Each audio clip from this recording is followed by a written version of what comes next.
dangerous and illegal everywhere. A message from NHTSA and the Ad Council.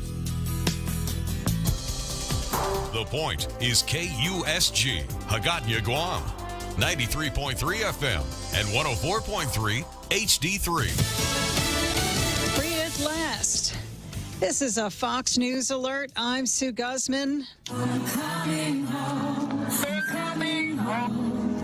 Tell the world. Jubilation in Israel's Freed Square, formerly Hostage Square, this morning, as the first of 7 living hostages taken during the October 7th terror attack by Hamas have been freed. The 7 are now in Israel, and we have more from Fox's Jennifer Griffin. President Trump will come here to Jerusalem, where he will address the Knesset. He'll be the 4th U.S. president to address the Knesset, and he will likely get a hero's welcome here across Israel, where there is a widespread sense that it was President Trump's tenacity to bring about this historic deal. We know from the published list that there are 20 hostages alive after 2 years of captivity. 7 of those hostages have been turned over by the terrorist organization Hamas. And we have more now on the story from Fox's Jennifer Griffin, who tells us that the Red Cross is now on its way to take custody of a second group of hostages. That is Fox's Steve Harrigan on President Trump, who is in Tel Aviv, expected to travel to Jerusalem.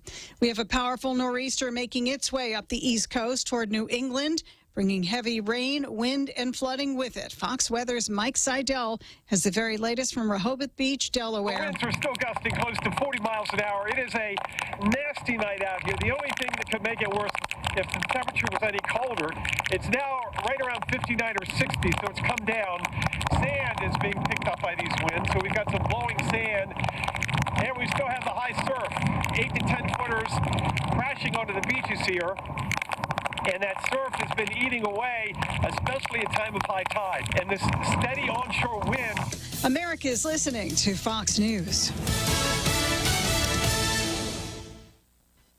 Stay on top of the latest forecast with America's Weather Team in the palm of your hands. Here's the latest from America's Weather Center. It's Fox weather updates throughout your busy day, every day. That heat's going to be out there for one more day. Temperatures being 30 degrees above average. Put the power of over 100 meteorologists and the worldwide resources of Fox in your hands with the Fox Weather Podcast. Precise, personal, powerful. Subscribe and listen now at foxnewspodcasts.com. Connect to Fox News Audio on the Fox News app. Listen to hear your favorite hosts like Brian Kilmeade, Jimmy Fallon, and Guy Benson standing up for what's right, live and via podcast. Just click listen, then swipe right and hear the latest news updates on your time. And scroll down to hear the latest podcasts from Fox News. And it's even easier to listen in the car with Apple CarPlay and Android Auto. Get programming alerts and notifications. Fox News Audio is on the Fox News app. The voices America trusts. Download it now. President Trump says the United States may provide Ukraine with long-range Tomahawk missiles. I might say, look, if this war's not going to get settled, I'm going to send them Tomahawks. I may say that. The Tomahawk is an incredible weapon, very offensive weapon. And honestly, Russia does not need that. And Trump spoke by phone Sunday with Ukraine's President Vladimir Zelensky. At least 4 people have been killed, 20 injured in a mass shooting at a bar in St. Helena Island, South Carolina. Deputies were called to Willie's Bar and Grill, finding multiple people with gunshot wounds. There were several hundred at the bar at the time. No word on what prompted the shooting. A legal limbo has ended for South Carolina death row inmate. Fred Singleton was condemned to die in South Carolina's electric chair back in 1983 for the rape and murder of a woman. Police had found his fingerprints at her home and her jewelry in his pocket when he was arrested. But Singleton's attorneys argued he was mentally incompetent, and the South Carolina State Supreme Court eventually agreed, blocking his execution but leaving the death sentence in place in case he should someday be restored to reason. It didn't happen and never will. Fred Singleton died last week from natural causes in a prison infirmary. He was 81 and spent more than half his life on death row. Jack Callahan, Fox News. Churches near the site of a devastating blast at a rural Tennessee plant devoted Sunday services to the 16 victims that lost their lives. And in the explosion at the munition plant on Saturday, cause of it is at Accurate Energetic Systems remains under investigation. Investigators also using DNA testing to identify those killed. Tyra Cunningham is the assistant special agent in charge with the ATF. Just because we are impacting a government shutdown, that does not release any of these dedicated professionals from showing up and, again, providing answers to this community on what happened to their loved ones. I'm Sue Guzman. This is Fox News. A groundbreaking agreement sparking new hope for lasting peace in one of the world's most embattled regions. We reached a momentous breakthrough in the Middle East. An historic step. My family and I trust Take Care. We have access to the largest offering of free fitness classes and health education programs. Our membership also includes the high-quality credentialed network of on- and off-island healthcare providers and the one-stop FHP Health Center and Urgent Care. Fully accredited by the Accreditation Association of Ambulatory Healthcare. We trust Take Care. So should you. Go to TakeCareAsia.com for more information. Take Care. Our island, your health plan. Samoa is coming back to Guam. The UOG Endowment Foundation and Guam Comedy present the return of the comedy sensation Samoa with his Chee-Hoo Tour. One night only, Saturday, November 1st at the UOG Calvo Fieldhouse. Doors open at 6 p.m. Tickets are going fast at guamtime.net, so don't wait. Special thanks to our sponsors, the Stations of Choice Broadcasting, the Guam Visitors Bureau, United Airlines, J&G, Yamaha, Townhouse, Matson, KUAM Communications, Trivision, Heineken, ASC Trust, BGIS, Advisors Unlimited, Western Resort, Docomo Pacific, Fruits, Raymond James, Bauman, Shoe and Black, IT&E, IP&E, Moylan's Insurance, and Pepsi. Get ready to laugh and celebrate and shout, Chee-Hoo! Hungry for that Chamorro food you love? Head over to Mezcla Dos every Wednesday for Locals Love Wednesdays. That's right, all locals and military get 10% off all day. Burgers and barbecue plates made fresh, made local, made just for you. So round up the family, bring your appetite, and taste the flavor that Guam craves. And don't forget, every Wednesday, locals and military save 10% all day long. Because at Mezcla Dos, every bite feels like home. Mezcla Dos, where the locals eat.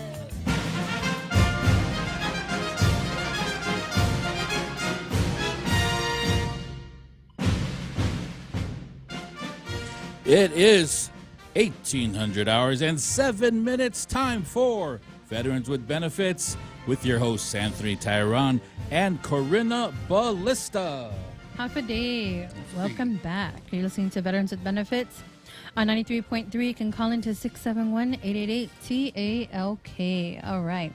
As always, we start with our sponsors. Thank you to Amber's Inc., Hebs Up Family Medical Clinic, American Legion, Post 1, Into Money, Domino's. Nobody knows like Domino's. Thank you, Dane at Domino's. Always providing pizza for our Veteran of the Week. The Most Services, a veteran-owned business. JTC Services, also a veteran-owned business. Master Blasters for all your blasting needs. And 11Ds. Thank you to Verge and Grace over there. I think today I got... What is this? Red raspberry. So delicious. And then they're offering 11% discount for military and veterans. Next is HMI, the veteran nonprofit organization that Anthony and I are part of. Yes, we are co-hosts on this show. Although Anthony will say it's just his show. You're supposed to laugh. You're supposed to laugh. My favorite part, Veteran of the Week. All right.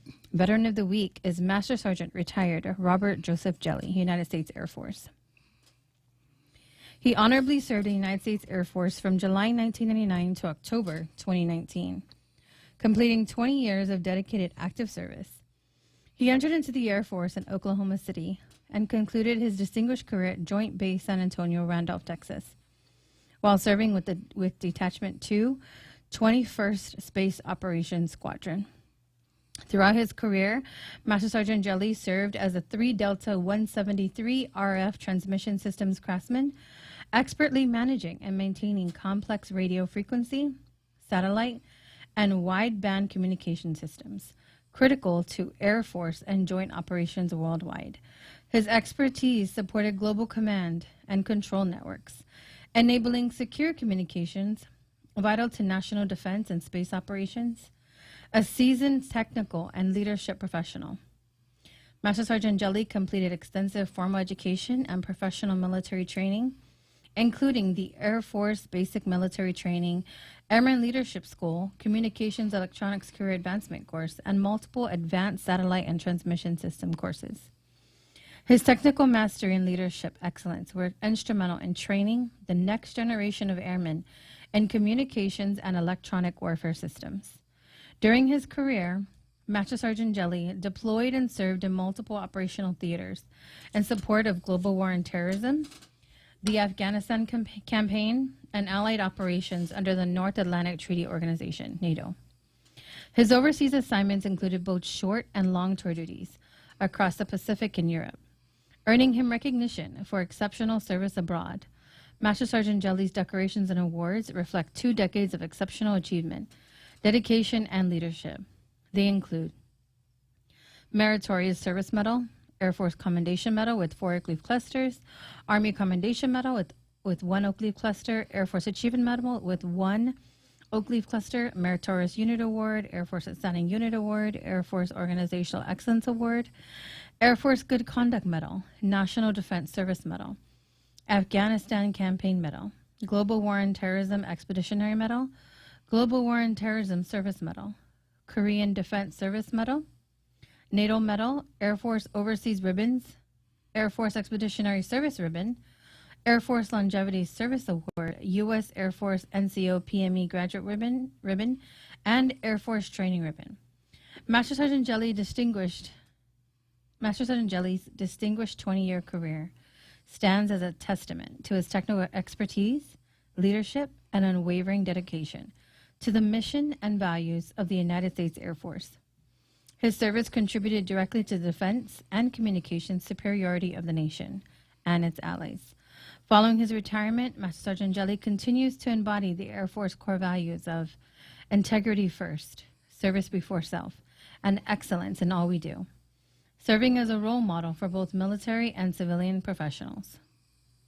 Let us thank him for his service. Congratulations to Master Sergeant Robert Joseph Jelly, United States. Congratulations. 20 years of service. Be sure you go get that pizza over there at Dane. Mm-hmm. Otherwise, you could give it to me, and I will eat it. All right.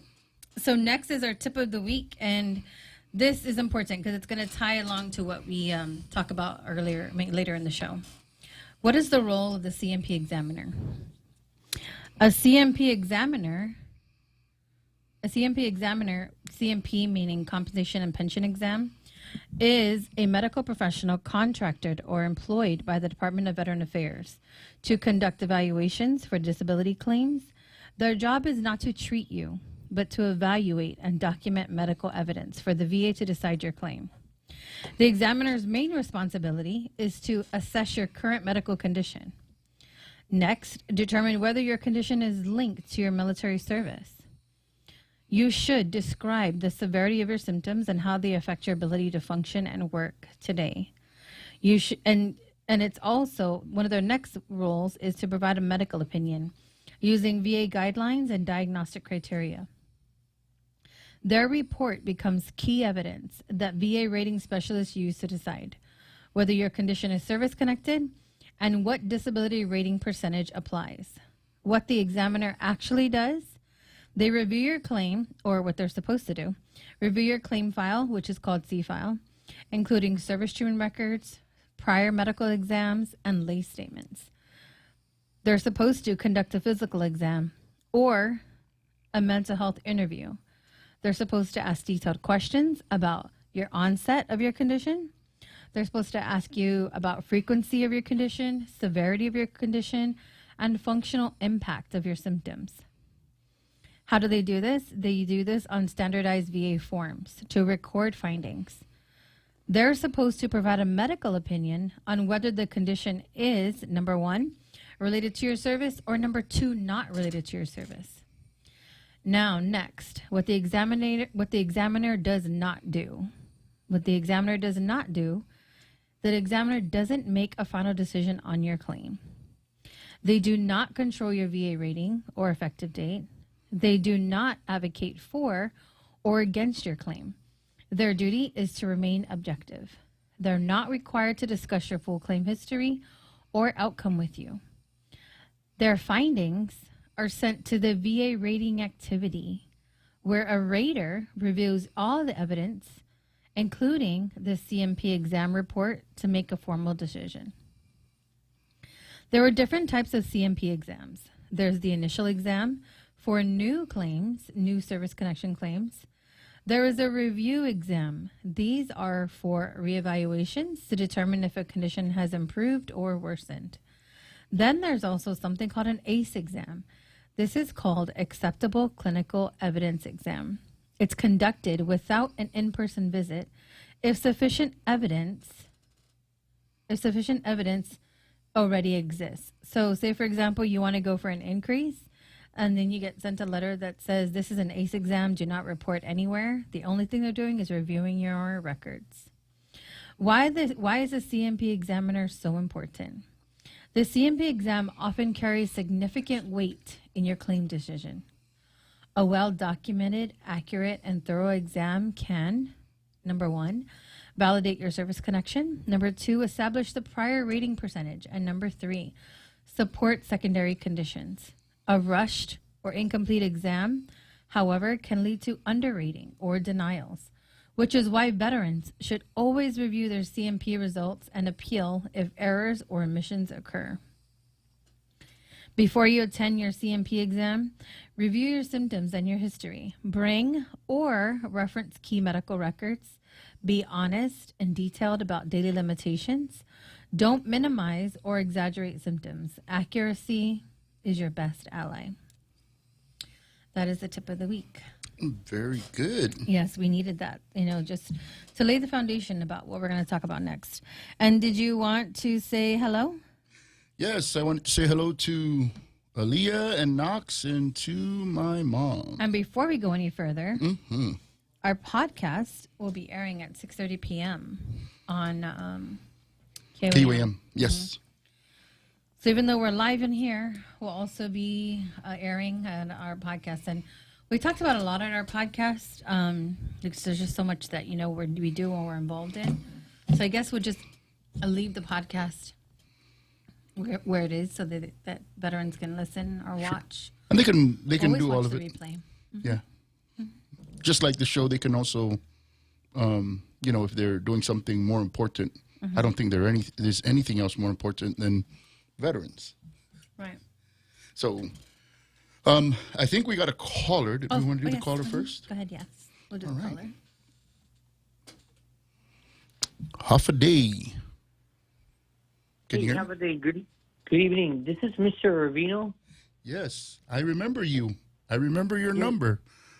All right, sir. I tried to call Miss Karina the other day and today too. But anyway, just to make the story short, I'm a retired vet, and I work for United Airlines. So we're trying to partner up with you guys on this upcoming November. I think the veterans are going to have a Veterans 5K run. Yes, sir. Man, thank you so much, and I really appreciate you. And I want you to know that I did pass that information on, and I also passed it on to the other folks that are involved. So we're not trying to dodge you, sir. And I will be sure to correct Miss Karina after the show. No, what happened was he did send the screenshot to our 5K committee, which thank you to Miss Tammy Castro over there at United. They're taking lead on that, and so he sent a screenshot, but he didn't send your number, so we couldn't add you because there was no number. Yeah. Oh, okay. Well, you can put my number because Tammy's my boss, and then I just want to see, because we're trying to partner up, and how can we assist and help, with a 5K run. Man, thank you so much, and we really appreciate that. And so we started something new last year. It's called the Perpetual Cup. Yeah. So last year the Army Guard, Guam Army National Guard, took the trophy. But I have to say the last commander up at the Camp Blas, Govea. Colonel Govea, he was running with his boys. Oh, my goodness. And they didn't lose by much either. So that tells us that, you know, the Army Guard sent all their deers to go run.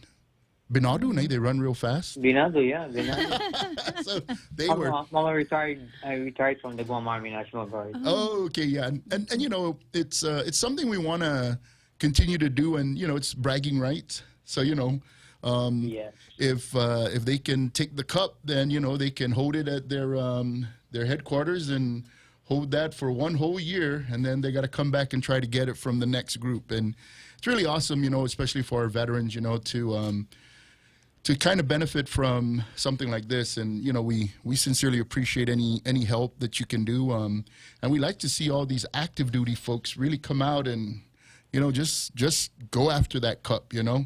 It's pride, you know, and I knew the Marines would be running, but to have their commander run, man, that's a lot right there, you know, and I don't think any other commander ran. So that would be a good challenge for the other commanders to come out and run with their really fast boys, you know, and really take a look at, you know, how much pride they really have. And, you know, after the Secretary of Defense started calling out the generals, right? Maybe this is a good way. We'll bring all the generals out here to Guam to vie for the cup. But that would be nice. Yes. So yes, thanks for the input. Thanks for trying to get involved and being involved, and we really look forward to that.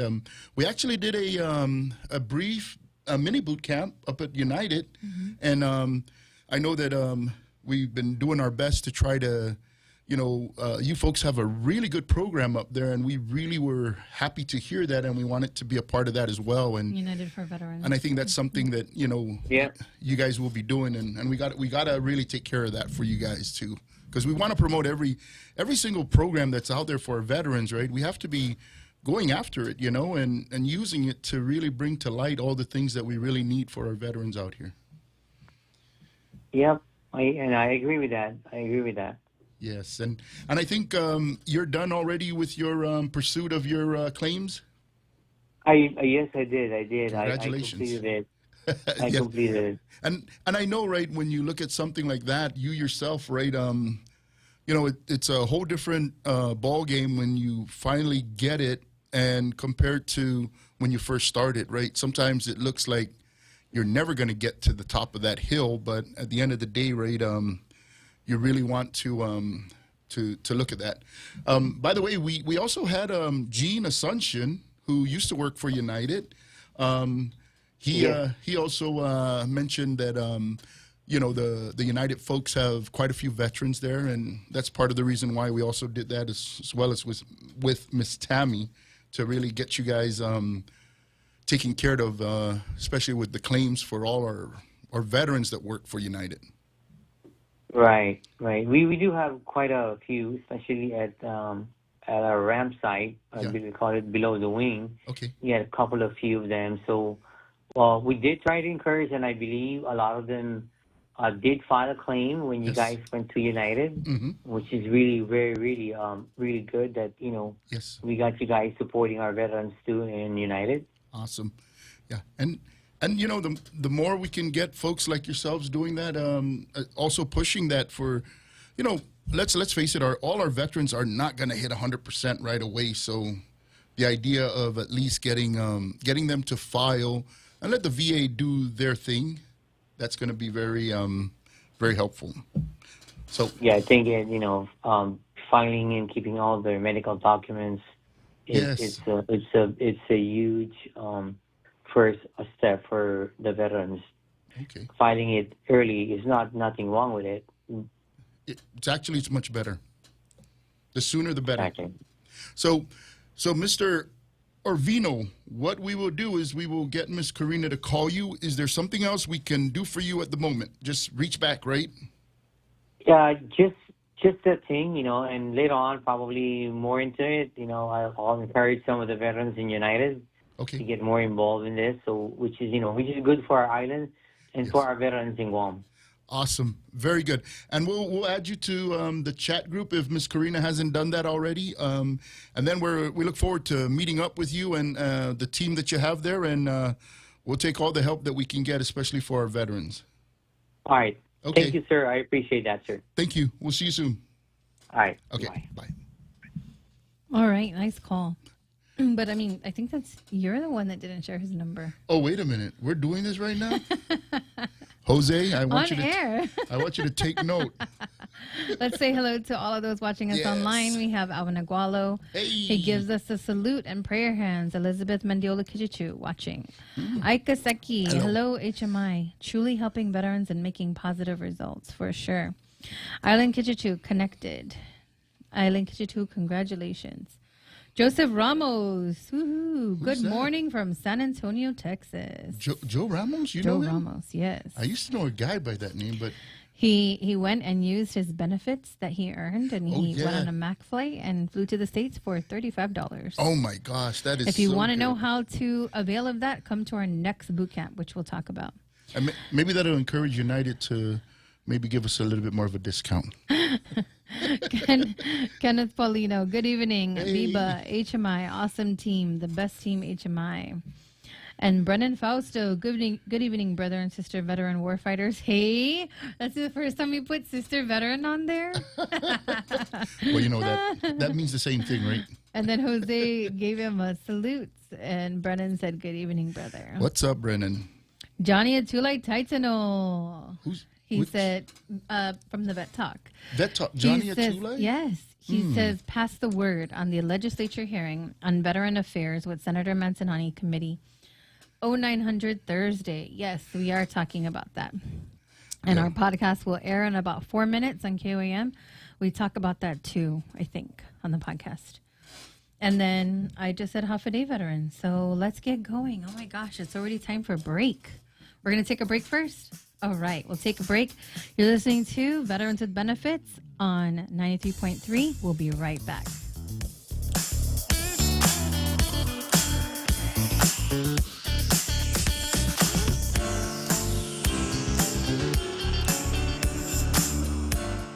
Choice Broadcasting and Micronesia Mall present the 2025 Lifestyle and Home Expo. Spend your Saturday, October 18th, strolling our neighborhood of booths. Join us in the center court from 10 a.m. to 4 p.m. and find guidance on how to buy a home, tailor it to your lifestyle, and maintain it. And stick around for a chance to win a round-trip ticket to any Southeast Asia destination that Philippine Airlines flies via Manila, courtesy of Goodwin Travel and Tour, agent for Philippine Airlines. Make your way around to each sponsor booth. Guam Power Authority, Hafaday Realty, Coast 360, Sherwin-Williams, Island Color and Copy, Pacific Solar and Photovoltaics, Security Title, Alpha Insurers, Top End Pest Control, Dial Rent to Own, Philippine Airlines, Black Widow Cleaning, Island Cancer Center, G4S Security Systems, Brengen LLC, and more. Saturday, October 18th, we'll see you in the center court of the Micronesia Mall for the Choice Lifestyle and Home Expo 2025.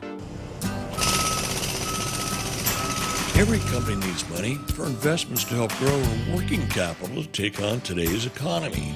That's why Bank Pacific's commercial loan officers stand ready to help you. We offer several programs tailored to assist companies to get to the next step, or perhaps for a startup, including working with SBA and GITA. Bank Pacific. And we want to be your partner. Equal opportunity lender. Credit conditions apply. Anytime, anywhere on Odyssey. Odyssey is your new audio home for all the music, news, sports, and podcasts that matter to you. Find your favorite stations like The Point and discover more. Music stations, local and trusted news sources, sports talk and team coverage, plus today's biggest podcasts. Find it all on the Odyssey app. AUDACY.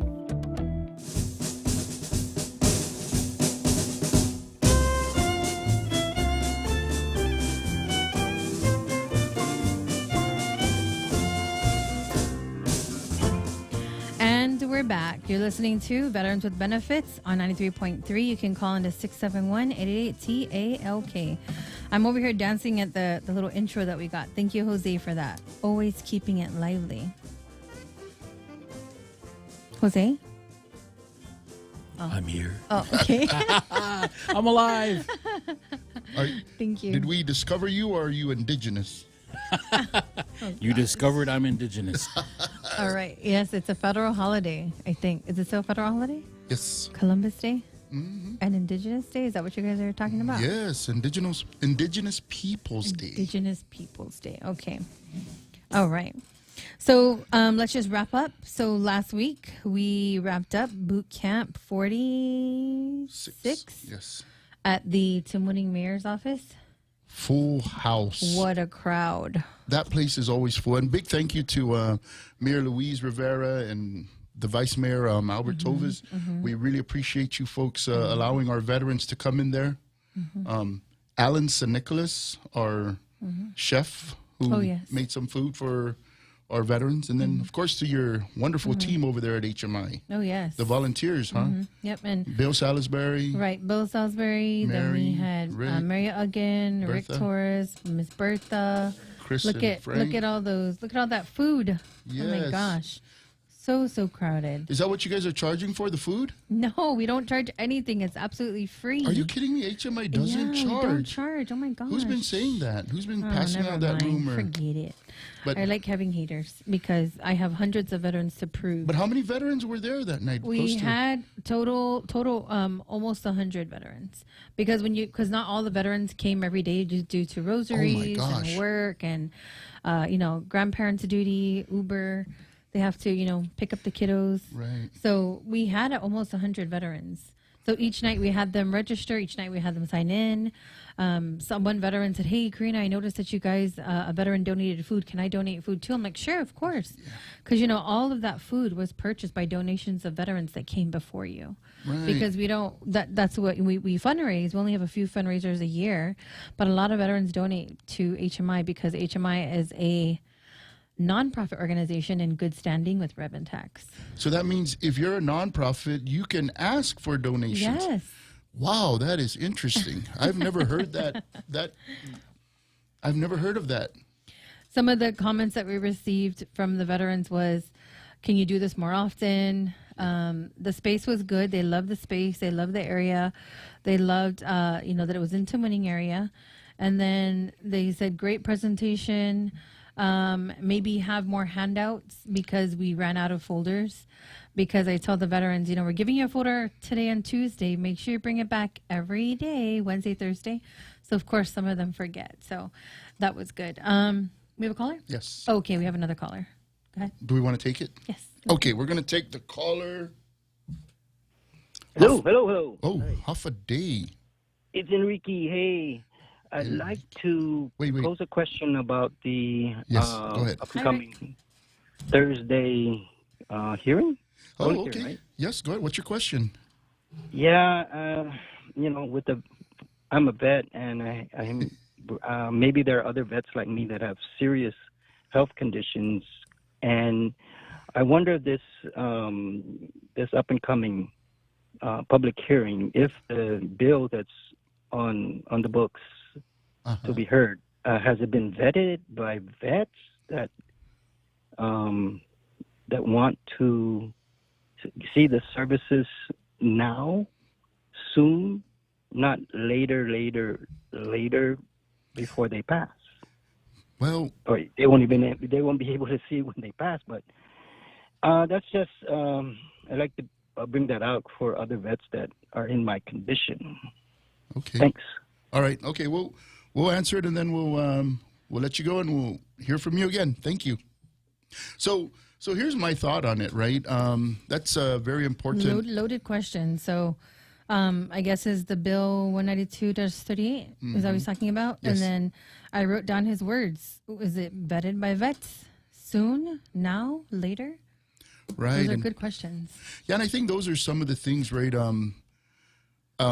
I was told by somebody who's done this before that, trying to get a bill passed in the legislature has a lot of different things to consider, and even your best laid plans are never that easy to get across a lot of people. So I'm not exactly sure what that necessarily means, but if I'm hearing them correctly, they can only take so much in at a time when it comes to having good ideas or good things that need to get done. You got to do it piecemeal is what I'm understanding. And for whatever reason, that's basically what it is. And I don't know, Jose, is that something you know about? Are you talking about the bill? Yeah. Any bill that you pass in the legislature, Okay. you can't just like send this bill in that is so, you know, all-encompassing, has all these things that are supposed, you can't pass one thing one time and it's just going to be walk right through and everybody's going to agree with it for whatever reason. It can't be too extensive. Is that what you're saying? Comprehensive, yes. Comprehensive, okay. Is that your understanding as well? Well, I think and just naturally, you're not going to be able to satisfy every single point people want, everybody. But I think what's important is participation. Mm-hmm. Write your letters into the senators. If you can, attend the hearings as well. And even after the legislative hearing, the door is still open to continue to write letters. If you're not satisfied with what happened during the hearing, or if you are satisfied, you have other points to take. They consider every single thing, and everything that gets sent to the legislature goes on record as well. And I guess maybe the point of the matter as well could be when you're putting these things together, right? These bills, amendments, whatever they are, how do you really craft these things? Do you try to gather facts? Do you talk to people that are affected by it? Or do you just say, well, this is what I'm going to do. I'm going to put it in, and they'll come to the... Well, first off, who are these authors? Let's just get right down to it. Ooh, I like Who are the authors? Senators. No, who are the specific author of this bill? So I know that it's right now the committee chair is Senator Sabrina Salas Mantanani. Okay. She's the one that's entertaining the bill to bring it to the floor.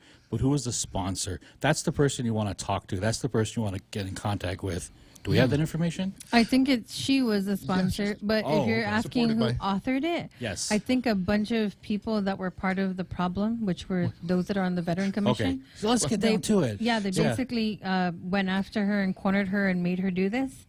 And, you know, and another thing that I have an issue with is there was a memorandum sent on October 9, 2025, and the two says to all senators, stakeholders, and media. There were no veteran organizations here. And so I remember the last time they pushed it out, HMI was sent one. But this time on October 9, I checked our email. We haven't received anything. So has there been any kind of documentation or correspondence from the sponsor to say who she or he collaborate? Who is it? Who is the sponsor? I'm still not clear. Senator Sabrina Salas Mantanani. Mantanani. Okay. Has she conveyed who it is that she conferred with, or who is helping her with this bill? Yeah, she did a whole video. It's on Instagram. I think it was there was a bunch of names. I think if we just check who's on the Veteran Commission, it should be them. The unvetted people that are on the Veteran Commission. And I think there's still a big challenge on whether or not that commission is even legitimate, right? I mean, that's another thing. But hopefully this amendment might be the thing to really, you know, get that interim board out, right, or commission, because they're really just interim, because they kind of just do things like, willy-nilly? I want to do this. Like one of the things, and this is recorded, so you know you don't even have to. You don't have to go like this. You can't challenge what they did. I think that's why participation is important, because it's always going to be the squeaky wheel who gets heard. Well, and if you're the squeakiest wheel, even if you're in favor or not in favor of this bill, you're going to get heard. And I think it's going to take attendance at that hearing. And a letter writing campaign. Well, and more so than just that, right, Jose, right? I want to say this, right? I don't care if you're the squeakiest wheel, no matter where you're at, right? You still got to be making sense, right? You know, you got to have, you got to be. That's the intention, but I don't think that's always what happens in reality. We know that because we've seen historically bills that just don't make sense get passed into law. I'll share with you a few things so that way you kind of get an idea of what's really happening, right? So, you know, so there's this thing, right? There's no, what do you call it? There's no like bylaws, and there's no like articles of incorporation for the Guam Veterans Commission. So, you know, they were very adamant that they wanted to see other people's articles of incorporation, right? Who's and they? The commission, Okay. the commission members. So what's so, amazing about this, right, is some of these folks are actually, government officials. So these folks know that all they got to do is go to Rev and Tax and request for these things. And all they got to know is the fact that you don't just get to be a nonprofit by just saying you're a nonprofit. You got to go through a process in the government that allows you. And by the way, there are folks that are on this commission who are no longer veterans organizations. They are not recognized and they are not a national organization. So who is the authority to remove these non-compliant members? Well, if you don't have your proper articles of incorporation and your, your documentation, right? How are you going to know what to do? You can't. And here's what they did. After ramrodding, these people can't do this. We don't want these folks. These are the folks we choose. We choose who we want. We work for the governor and we will do this, right? And we're like, oh, okay, great. So now you got that going. Then they were at a meeting and they go, oh, we have here some articles of incorporations. Let's just vote to get those in. And this is our articles of incorporation. It's like. Wait. Let's back up. In order for something to be pushed as and voted on in a meeting, it has to be published as an agenda. What? And there's very clear criteria. That didn't happen. Okay, so you have an avenue to dispute that meeting and mark it null and void through the open government law. Yeah, well, and here's the thing, right? Once again, right, we're operating like a banana republic over there, and it doesn't bode well for our veterans, right? When you start saying, hey, we're going to grab this and use it. Everybody vote for that? Yes. But then when we vote on other things, right, we want to see their articles.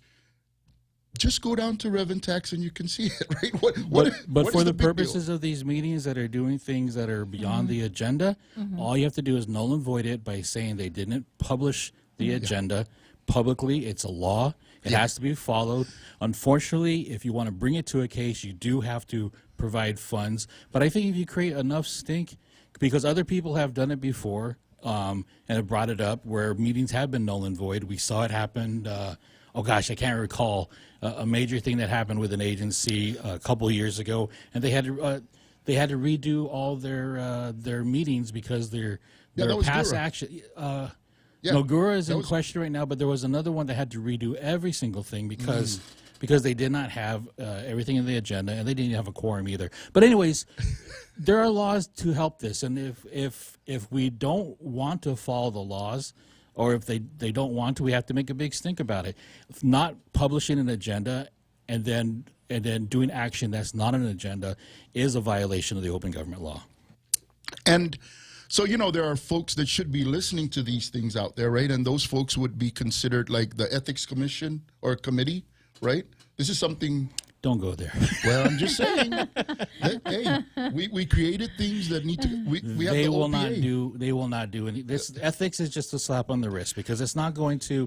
It's not. It's really not. It's really not an ethic thing. So it's a law breaking thing, and there's very clear language in the open government law. So OPA shouldn't be doing anything here. OPA won't do anything either because they are going to audit. Their role is just their role is different. So they're just like the current commission, right?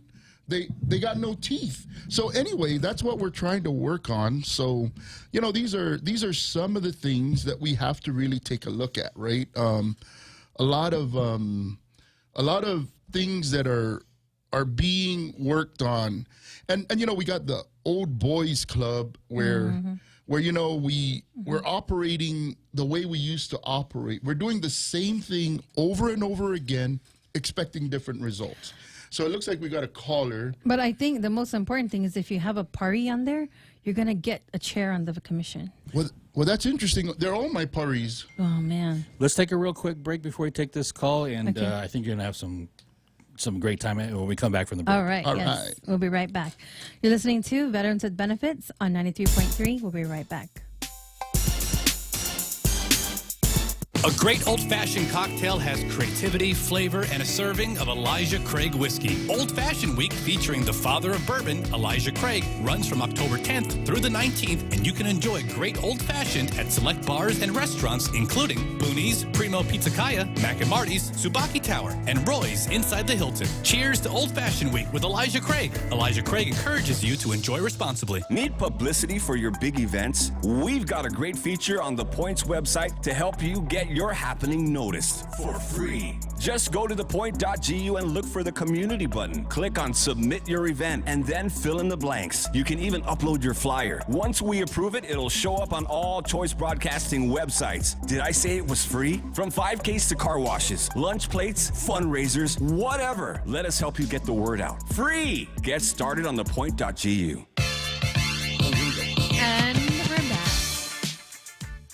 And we're back. I was telling Anthony, I can't wait to read the comments online, so I'm going to read it.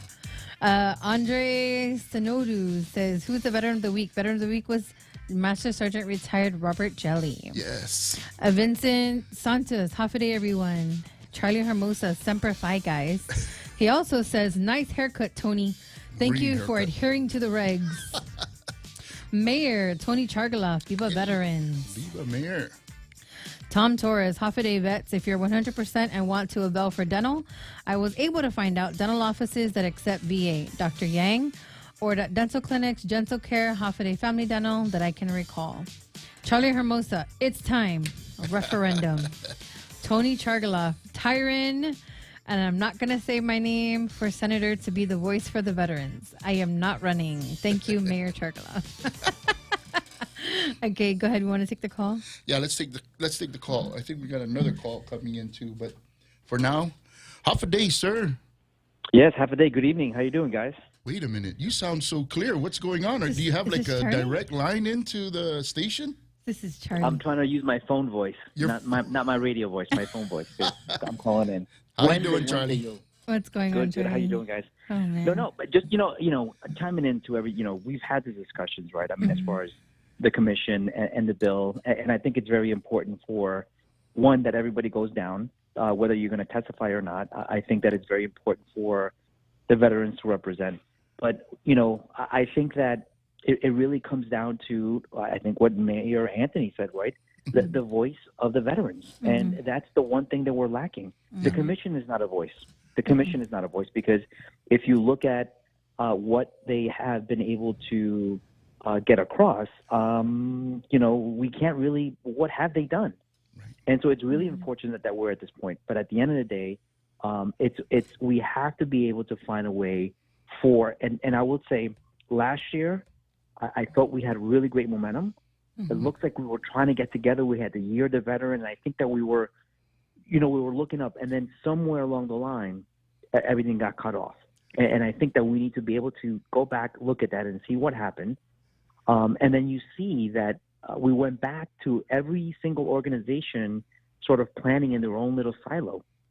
When it was almost like we're almost everybody coming together. And I think that is the hope, that we get all the organizations, all the veterans, kind of pointing in the same direction, not individually, collectively, right. And and for every group to be represented. So I do agree with you. There's no reason why HMI should not have a seat at any table. That's number one. And number two is that right now the table that has been created, which is the commission, I feel is not effective.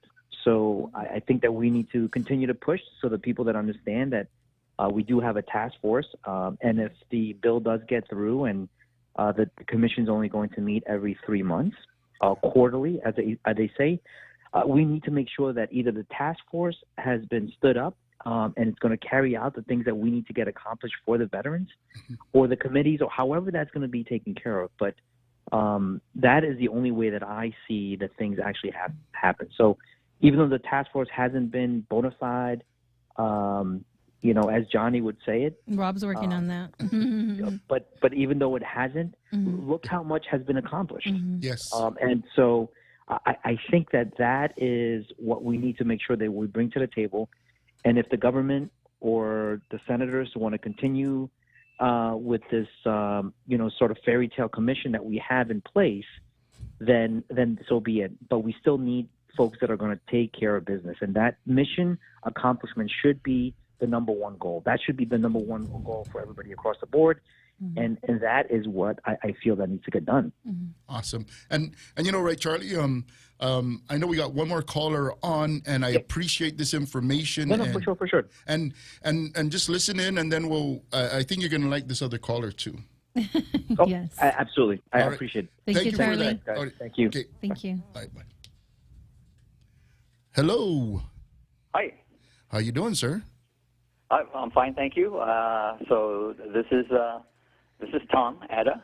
Yes, sir. Former senator. Yes. This is the gentleman with all the knowledge on the commission. Well, I mean, you were the person that initiated it, and even up until today, you continue to refine it. And that's something that we really have to start getting people to understand, right? Here's the thing. If we don't listen and learn from history, we're doomed to repeat the same mistakes that have happened from history. So let's hear from you. Okay. Well, first of all, I think there's a lot of things that we need to do to make sure that the voices of our veterans are heard, and that action is taken to address, the concerns that they raise. So Bill 192-38 really does several things. First of all, the way the Veterans Commission law was written 20 years ago, and so it was really, when it was written, it was intended for something else. And over the 20 years, the commission really has evolved to provide a platform, more importantly today, a platform for veterans to bring their concerns to. Yes. So, they may go down to ASAN and present an issue that they have, and may not get the answer that they were hoping to get. Where does he go to next?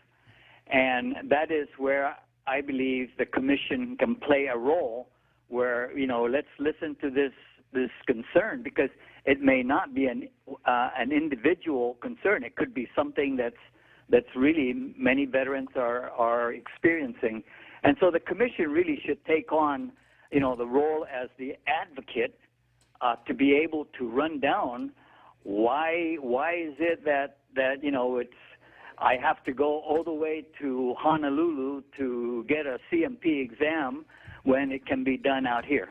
Right. So I want to emphasize that I really want to encourage veterans to come out to the public hearing and voice their concerns, because right now the way the law is written, the law says that the director for the Office of Veterans Affairs really is only required to listen and consider the recommendations of the Veterans Commission.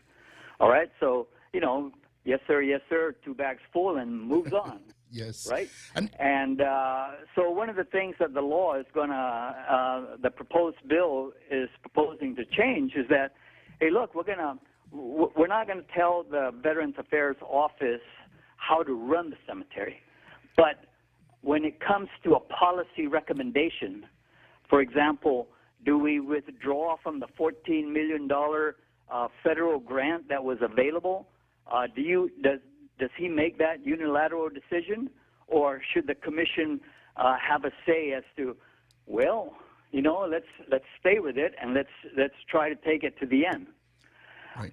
The other part is that the composition of the commission is supposed to be comprised of the various veterans organizations in the community, and that's out in the villages. You got one in Barragata, the Vietnam Veterans Association. You got one in Manilo here, the VVA 668.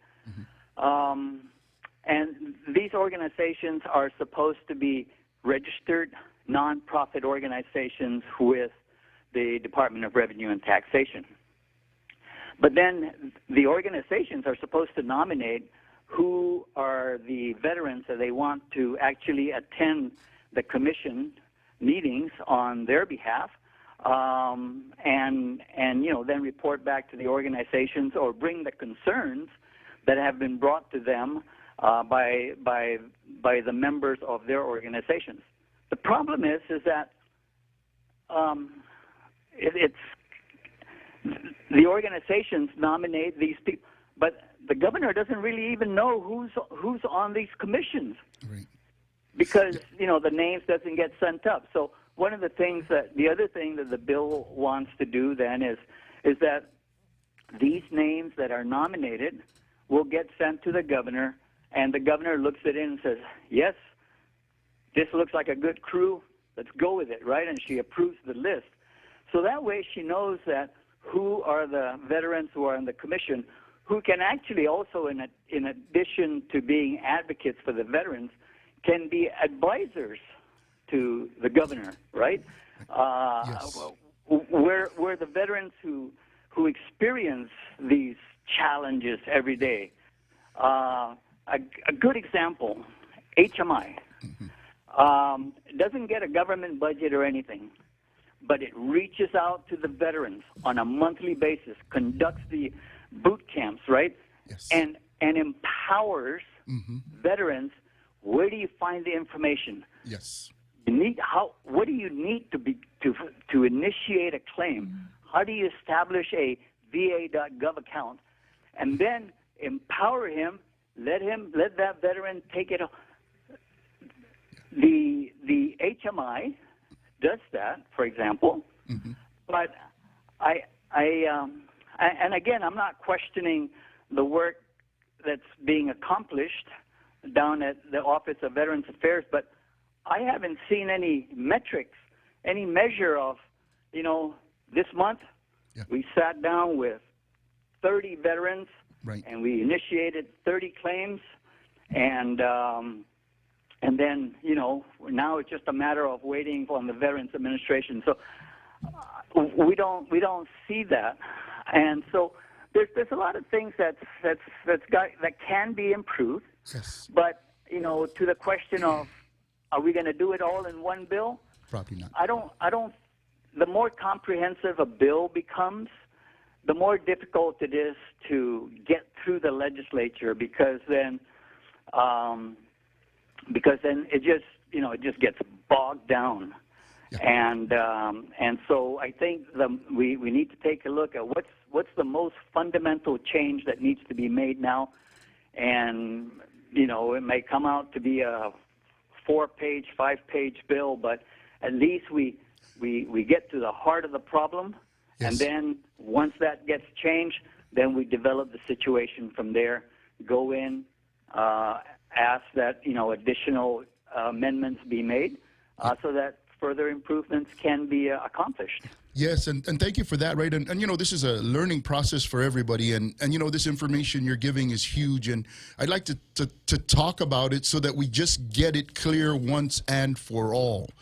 You were with the commission, with the Guam Veterans Task Force when it was over at the committee chair when Dwayne St. Nicholas was there. So what I'm trying to get at is, doing these things in the task force is what brought about what you were doing. You initiated these changes, and we tried to get it to the current senator, which is something we probably need to start doing. We need to start having continuity. The federal government, in their infinite wisdom, no longer puts the veterans' payments every year, because if they do it every year, they sometimes fall into the continuing resolution or the shutdown. So we have 1 year of coverage on top of everybody else. If we follow that and we have consistency and continuity, that we could probably get into the bill once we start what we have now. So we follow what you talk about, we get a piece started, we all work together. I know it hurts when I'm telling this kind of a story, and the people that are out there that are offended by it are probably the biggest detractors and the folks that are trying to make it difficult for veterans to get together. And our veterans need to know that. So we'll touch more on this. We need to get our veterans out there to talk. And thank you for what you do, Senator. And we look forward to you continuing to do more and all of our veterans getting together and improving this. And So, if you're not? if you're not part of the solution, you are part of the problem. Yes. We'll see you guys Good things all are next coming. week. Yes. Thanks, Senator. Thank you. Thank you. All right. Bye.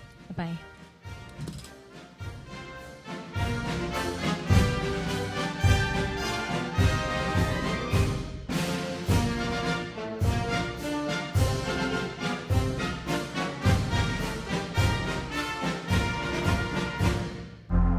The Point is KUSG, Hagåtña, Guam, 93.3 FM and 104.3 HD3. HD3. An historic day in Israel. I'm Ted Lindner, Fox News. Hamas has handed over all 20 living hostages to the Red Cross this morning. The first hostages to be released as part of a ceasefire in the Israel-Hamas war. No immediate word on their condition. Before landing in Tel Aviv, President Trump spoke with reporters aboard Air Force One. Everybody is happy, whether it's Jewish or Muslim or the Arab countries. Every country is dancing in the streets, and it's a point in time I don't think you'd ever see it again. In exchange for the 20 living hostages, Israel has released more than 1,900 Palestinian prisoners. Fox's Jennifer Griffin with more. Alon Ohel was taken from the Nova Festival, and he lost part of his vision in captivity. Alon plays the piano, so his parents and the IDF have arranged to have a piano at the Reim base waiting for him for when he first arrives back onto Israeli soil. We expect him to be among this first group that has been released. Among the living hostages also slated for release today are two sets of brothers, twins, Ziv and Gali Berman, who were kidnapped along with 17 others from Kibbutz Aza. They are the last two of the 17 hostages from their kibbutz to be released.